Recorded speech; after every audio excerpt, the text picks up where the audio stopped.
দর্শক বন্ধুরা, welcome back to my YouTube channel. বন্ধুরা, আমার ইউটিউব চ্যানেলে আপনাদের সকলকে স্বাগত জানাই। তো চলুন বিভিন্ন স্বনামধন্য পত্র পত্রিকায় প্রকাশিত কয়েকটি বিশেষ খবর দেখে নেওয়া যাক। প্রতিবাদী কলমে প্রকাশিত বিশেষ খবরটি হলো, 4 রাজ্য ভাবাচ্ছে আত্মবিশ্বাসী পদ্মকে। 400 আসন না হলেও 5 দফা ভোটের পরে আত্মবিশ্বাসী বিজেপি শিবির হিসেব কষে বলছে, গতবারের মতো 300 আসন পার হতে সমস্যা হবে না। আজ অমিত শাহের দাবি, বিজেপি প্রথম 5 দফায় ভোটেই 310টি আসন জিতে ফেলেছে। বিজেপির পক্ষ থেকে ঘরোয়াভাবে দাবি করা হচ্ছে, লোকসভা ভোটে 300 থেকে 320টি আসন জিততে চলেছে এনডিএ। উল্টো দিকে কংগ্রেস তথা বিরোধী মঞ্চ ইন্ডিয়ার নেতারা মনে করছেন, গোটা দেশে এনডিএ 60 থেকে 70টি আসন হারাতে চলেছে। সেই তুলনায় বিজেপি 5 থেকে 6টি নতুন আসনে জিতবে। লোকসভার 543টি আসনের মধ্যে 429টি আসনে ভোট গ্রহণ হয়ে গিয়েছে। রয়েছে বাকি 114টি আসন। সোমবার পর্যন্ত 5 দফায় ভোট গ্রহণ সম্পন্ন হয়েছে। আগামী 25 মে 57টি ও 1 জুন 57টি আসনে ভোট গ্রহণ রয়েছে। নির্বাচন কমিশনের এখনো পর্যন্ত হিসাব অনুযায়ী সোমবার পঞ্চম দফায় 60.4% ভোট পড়েছে। শহরে এলাকায় ভোট কম পড়েছে বলে নির্বাচন কমিশনের কর্তারা দাবি করেছেন। যদিও বিরোধী শিবির মনে করছে, নরেন্দ্র মোদীর প্রতি হতাশাও ভোটের হার কমে যাওয়ার কারণ। সিপিএমের সাধারণ সম্পাদক সীতারাম ইয়েচুরির সেটাই মত। তার বক্তব্য, মোদীর নেতৃত্বে এনডিএ যে হারছে, সেই সত্যিটা লুকোতে নির্বাচন কমিশন নানা তত্ত্ব খাড়া করছেন।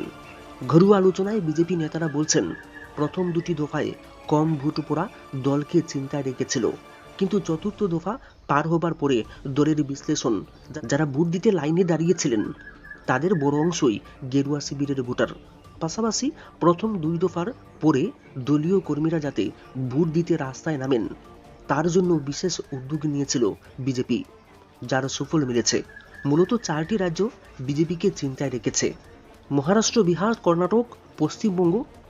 ওই 4 রাজ্যে মোট 158টি আসন রয়েছে, যার মধ্যে গতবার প্রায় 123টি আসন জিতেছিল বিজেপি। এই যাত্রায় ওই 4 রাজ্য থেকে অন্তত 30 থেকে 35 আসন কম আসবে বলে ধরে নিয়েই এগুচ্ছে গেরুয়া শিবির।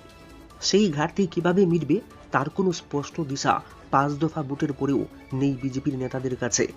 কংগ্রেস তথা বিরোধী শিবিরের অঙ্ক হল, বিজেপির মহারাষ্ট্র, বিহার, উত্তরপ্রদেশ, কর্ণাটক, রাজস্থান, হরিয়ানায় যথেষ্ট সংখ্যায় আসন কমতে চলেছে। দিল্লি, গুজরাট, হিমাচল প্রদেশ, ঝাড়খণ্ড এবং অসমেও বিজেপির সামান্য কিছু আসন হবে। তবে তেলেঙ্গানায় কংগ্রেস সরকারে থাকলেও বিজেপির খান 2-1 আসন বাড়তে পারে। উড়িষ্যাতেও বিজেপির 2-1টি আসন বাড়তে পারে। পশ্চিমবঙ্গে পঞ্চম দফায় ভোটের পরে তৃণমূল শিবির মনে করছে, বিজেপি সামগ্রিকভাবে রাজ্যে 16টি আসনে পেতে পারে, যার অর্থ 2019-এর তুলনায় অন্তত 2টি কম। বিজেপি পশ্চিমবঙ্গে গতবারের চেয়ে বেশি আসন জেতার লক্ষ্য নিলেও বাস্তবে গতবারের 18টি আসন ধরে রাখা নিয়ে সংশয় রয়েছে। দলের অনুমান, 2019 সালে জেতা অন্তত 5টি আসনে এবার কঠিন লড়াই হবে। কংগ্রেস বাম শিবিরের আশঙ্কা হলো, তৃণমূল কংগ্রেসের প্রতি ক্ষুব্ধ অনেক ভোটারই তৃণমূলকে হারাতে শেষ পর্যন্ত বিজেপিকে ভোট দিতে পারেন। তাদের মনে হতে পারে, বাম কংগ্রেসকে ভোট দিলে ভোট নষ্ট হবে, সেই ক্ষেত্রে বিজেপি লাভবান হবে। সোমবারের পঞ্চম দফায় ভোট গ্রহণের পরে আজ নরেন্দ্র মোদী তার এক্স হ্যান্ডেলে লিখেছেন, এনডিএর পক্ষে সমর্থনের ঢেউ জোরালো হচ্ছে। মানুষ স্থির করে ফেলেছেন, কেন্দ্রে মজবুত এনডিএ সরকার প্রয়োজন। বিরোধী জোট ইন্ডিয়া যে কোনো প্রকার ভোট ব্যাংকের রাজনীতি করতে পারে, মানুষ এদের বিশ্বাস করবে না। কংগ্রেস সভাপতি মল্লিকার্জুন খার্গের পাল্টা অভিযোগ, কেন্দ্রে ইন্ডিয়ার সরকার আসতে চলেছে। ইন্ডিয়া জোট ক্ষমতায় 5 বছরে 5 জন প্রধানমন্ত্রী হবেন বলে মিথ্যা প্রচার চলছে। আগেও কেন্দ্রে জোট সরকার হয়েছে। ইউপিএ সরকারের 10 বছরে একজনই প্রধানমন্ত্রী ছিলেন। মোদী 10 বছর নিরঙ্কুশ সংখ্যাগরিষ্ঠতার সরকার সত্ত্বেও কিছুই করেননি। পাঞ্জাবে মোদীর সভায় কৃষক বিক্ষোভের ছায়া। 2022 সালে জানুয়ারি মাসে পাঞ্জাবে প্রধানমন্ত্রীর যাত্রাপথে কৃষক সংগঠনের বিক্ষোভ ঘিরে বিতর্ক তুঙ্গে উঠেছিল। ফিরোজপুরের এক উড়ালপুলের উপরে প্রায় 8 ঘন্টা একটানা দাঁড়িয়েছিল প্রধানমন্ত্রী নরেন্দ্র মোদীর কনভয়। এবার পাঞ্জাবে মোদীর আসন্ন সভা ঘিরেও সিঁদুরে মেঘ দেখছে বিজেপি। বৃহস্পতিবার মোদি পাঞ্জাব এলে কৃষকরা বিক্ষোভ দেখানোর হুঁশিয়ারি দিয়েছেন। আগামী 1 জুন পাঞ্জাবে লোকসভা নির্বাচনের ভোট পড়ব। তার আগে বিজেপি প্রার্থী প্রণীত কৌরের হয়ে প্রচার করতে সেখানে আসবেন মোদি। এই পরিস্থিতিতে কিষাণ মজদুর সংঘর্ষ কমিটির সভাপতি স্বর্ণ সিং পান্ডের সংবাদ মাধ্যমের সঙ্গে কথা বলার সময় জানিয়েছেন, আমরা দিল্লি যাওয়ার অনুমতি চেয়েছিলাম, ওরা অনুমতি দেননি। মোদির সঙ্গে কথা বলার অনুমতি চেয়েছিলাম। আগামীকাল ওকে কিছু প্রশ্ন করতে চাই, কিন্তু পুলিশ আমাদের অনুমতি দিচ্ছে না। তাই আমরা কাল পাতিয়ালায় যাব এবং যাতে ওরা আমাদের অনুমতি দেন সেই জন্য চূড়ান্ত চেষ্টা করব। পথ দেখাচ্ছে আনন্দনগর। কাজটা অত্যন্তই প্রশংসনীয়, কিন্তু এর ফলে গোটা রাজ্যে শিক্ষা ব্যবস্থার কদর্য চেহারাই যে বেআব্রু হয়ে গেল। পাশাপাশি প্রশ্ন উঠে গেল রাজ্যের সরকারি স্তরের শিক্ষা ব্যবস্থা নিয়েও। নিজেদেরকে প্রশ্নচিহ্নের মধ্যে নিয়ে গিয়েছেন শিক্ষক শিক্ষিকারাও। তবে যে সমস্ত শিক্ষক শিক্ষিকারা এদিন দুর্বলতর ছাত্রছাত্রীদের জন্য বিশেষ উদ্যোগী হলেন, নিঃসন্দেহে তারা ধন্যবাদ প্রাপ্য। প্রকারান্তরে তারা রাজ্যের শিক্ষা ব্যবস্থাটাকেই উলঙ্গ রাজার কবিতা পড়িয়ে দিয়েছেন। রাজ্যের 10 জন শিক্ষক গ্রীষ্মের ছুটিতে ঘরে বসে না থেকে লেখাপড়ায় অত্যন্ত দুর্বল ছাত্রছাত্রীদেরকে নিয়ে একটি বিশেষ শিক্ষা শিবিরের আয়োজন করেছেন। সেখানে প্রতিদিন তাদেরকে বিশেষ নজর দিয়ে পড়ানো হবে, যাতে করে গ্রীষ্মের এই ছুটিটায় এইসব ছাত্রছাত্রীরা তাদের দুর্বলতা কাটিয়ে উঠে মূল স্রোতের সঙ্গে নিজেদেরকে মেলাতে পারেন। গ্রীষ্মের ছুটির এই বিষয়গুলো আগরতলার আনন্দনগর স্কুলে বিশেষ শিবিরের মাধ্যমে পঠন পাঠন দেবেন এই শিক্ষকেরা। তারা জানিয়েছেন, 5ম শ্রেণী এবং 6ষ্ঠ শ্রেণীতে পড়াশোনা করে এমন বহু ছাত্রছাত্রী রয়েছে যারা সঠিকভাবে বর্ণমালাও চেনে না, লিখতে পড়তে পারে না, অথচ শিক্ষার নানা ধাপ পেরিয়ে তারা 6ষ্ঠ বা 7ম শ্রেণীতে উঠে গিয়েছে। এখনই এদেরকে বিশেষ নজর না দেওয়া হলে এরা ড্রপ আউটে পরিণত হতে বাধ্য। তাই এরকম ছাত্রছাত্রীদের নিয়ে বিশেষ শিবিরের আয়োজন করেছেন এই শিক্ষকরা। তাদের বক্তব্য, গ্রীষ্মের এই অবসরে বাড়িতে বসে না থেকে তারা নিশ্চিতভাবেই এই দায়িত্বটি পালন করতে চাইছেন। এই ক্ষেত্রে ছাত্র, শিক্ষক, অভিভাবক প্রত্যেকের সহযোগিতা চেয়েছেন তারা। কিন্তু এর সঙ্গেই তারা কার্যত প্রকাশ করে দিয়েছেন রাজ্যের সরকারি শিক্ষা ব্যবস্থার ফোকলা চিত্র।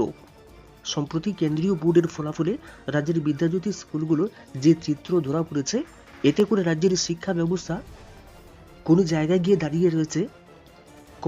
গিয়ে দাঁড়িয়েছে তা স্পষ্ট হয়ে গিয়েছে। বোঝা গিয়েছে লেখাপড়া নামে আসলে বিদ্যালয়ে চলছে ফাঁকিবাজির প্রতিযোগিতা। প্রকৃত শিক্ষা ব্যবস্থার সমাধি রচিত হয়েছে বিদ্যালয়ে। সেই সঙ্গে এদিন 10 জন শিক্ষক এক মহতি উদ্যোগ নিয়ে কার্যত শিক্ষা ব্যবস্থার যে চিত্র ফুটিয়ে তুলেছেন তা আরো বেশি লজ্জায় ফেলেছে সরকারকে।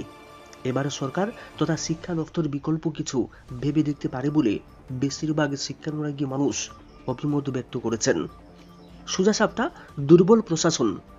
তবে কি শহর আগরতলা ক্রমশ অপরাধের শহরে পরিণত হচ্ছে? চুরি, ডাকাতি, ছিনতাই, অপহরণের পাশাপাশি এখন একাধিক খুনের ঘটনা ঘটছে। বিভিন্ন এলাকায় বাড়ছে ক্লাব সন্ত্রাস। জনমনে প্রশ্ন, রাজধানী শহর আগরতলা কি ক্রমশ অপরাধীদের দখলে চলে যাচ্ছে? তবে শুধু যে অপরাধের ভরতর করে এগিয়ে যাচ্ছে শহর আগরতলা তাই কিন্তু নয়। বিভিন্ন অসামাজিক কাজকর্ম, নেশার দাপট এবং সরকারি জমি দখলের যে একটা অসম প্রতিযোগিতা চলছে। রাজ্যের মুখ্যমন্ত্রী তথা পুলিশ মন্ত্রী বঙ্গের তৃণমূল সরকারকে দুর্নীতি ও দুঃশাসনের ইস্যুতে দিচ্ছেন, কিন্তু মুখ্যমন্ত্রী রাজ্যের অবস্থা যে দিন দিন খারাপ থেকে আরো খারাপ হচ্ছে। ক্লাব দখলে খুন, বাকির টাকা চাইতে গেলে খুন, কথায় কথায় খুনোখুনি, কি সব হচ্ছে রাজধানী আগরতলা শহরে।